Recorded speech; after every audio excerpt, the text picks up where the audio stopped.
So everybody, thank you for coming. I'll talk a little louder, and thank you for shutting up while I talk. It's very respectful.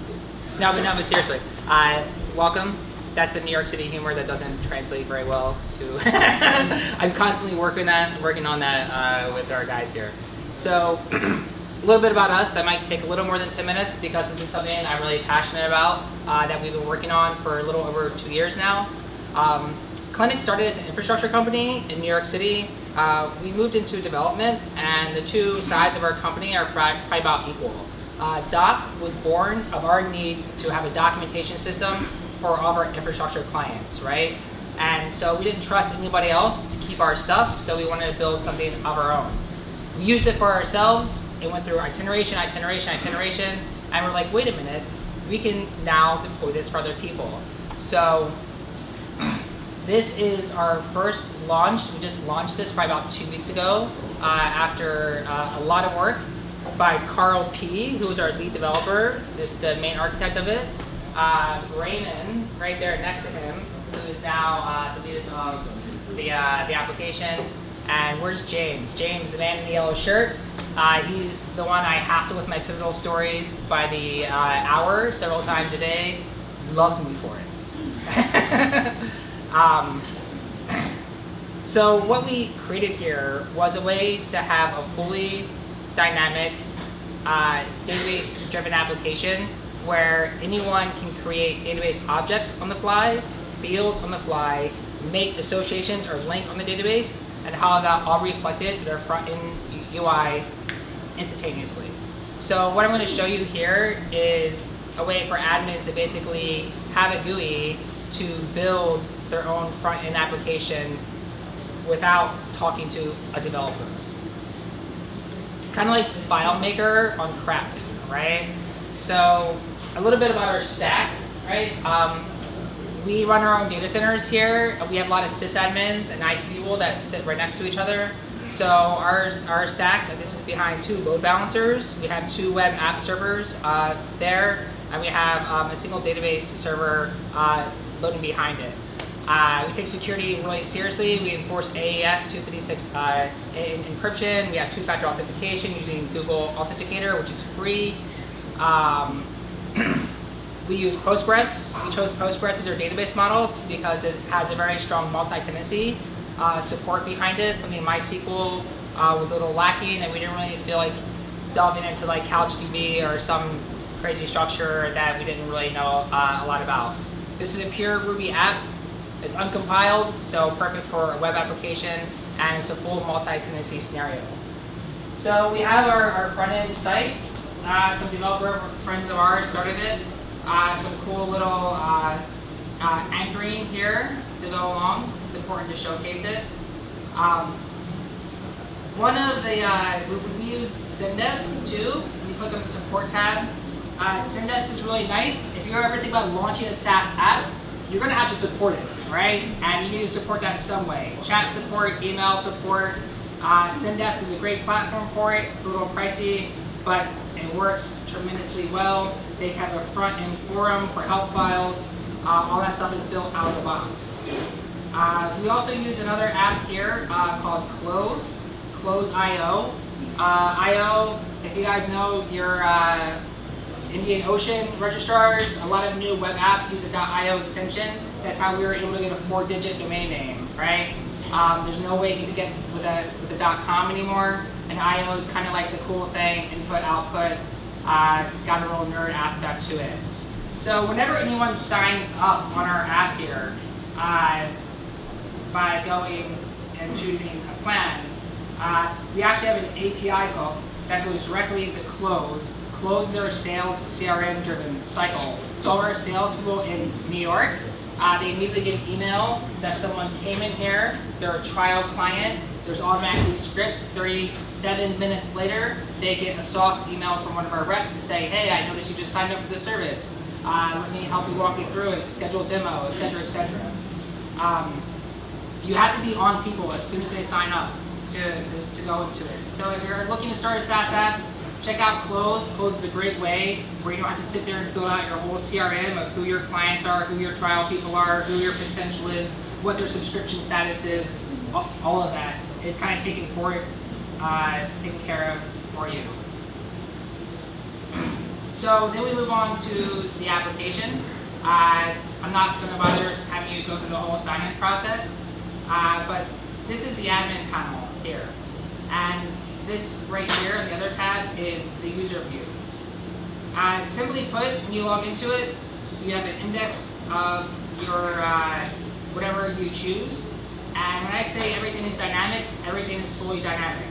So if I take here, and suppose in this instance I want to then start saving data on companies, I just change the name here, and lo and behold, I refresh the page, and sites becomes companies if I actually saved the page in my admin panel, which is a very important thing to do if you want your changes to be reflected on the front end.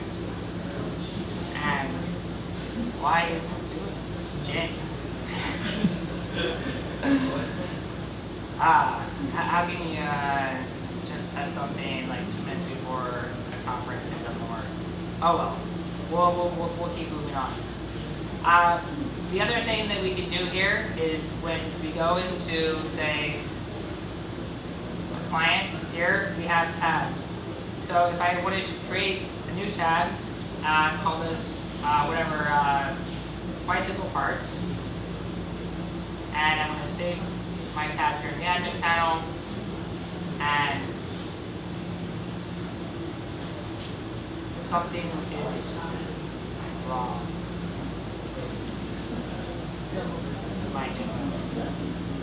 So I'm just going to log out here for a minute and log back in, and reset.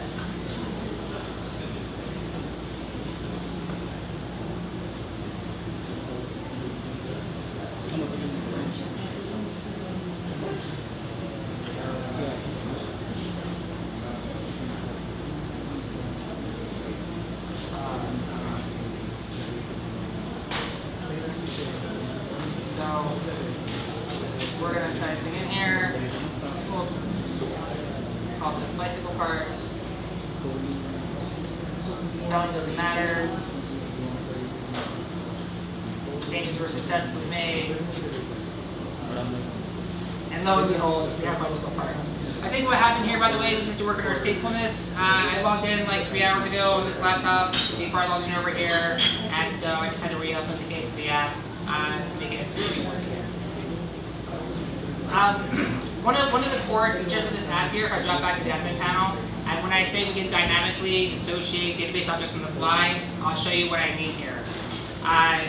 We have resources here. Suppose I wanted to track anything about bicycles. I want to track my tires on a bicycle, and I want to put this under my bicycle part connection, right? So now I create a resource.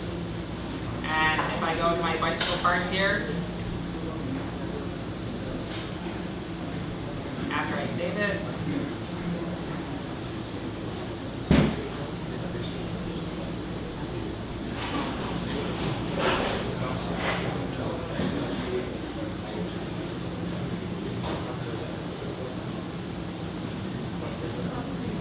I'm using the passwords on my tire resource.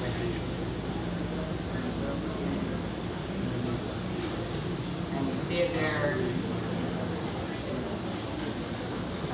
And now we can see tires under our bicycle parts.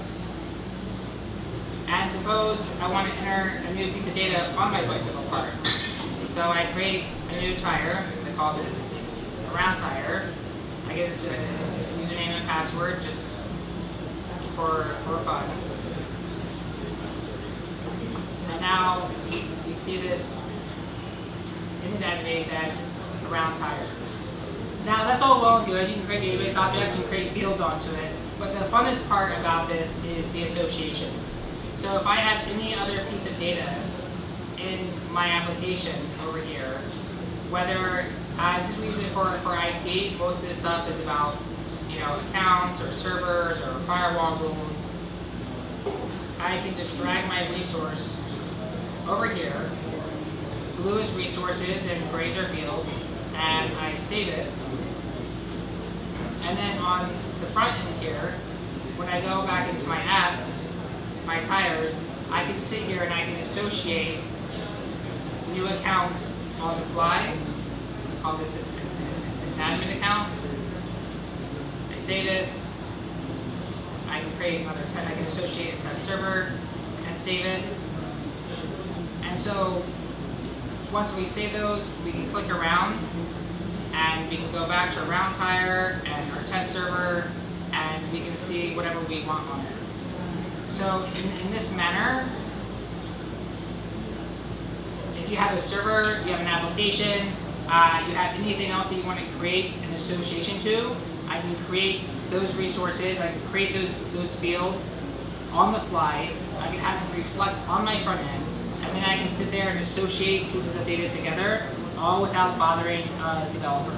And although we use this for IT right now, we use this to link servers and applications and user passwords together, vendors that support servers. When we started putting this in different salespeople's hands that came into our organization, we use this like for property managers.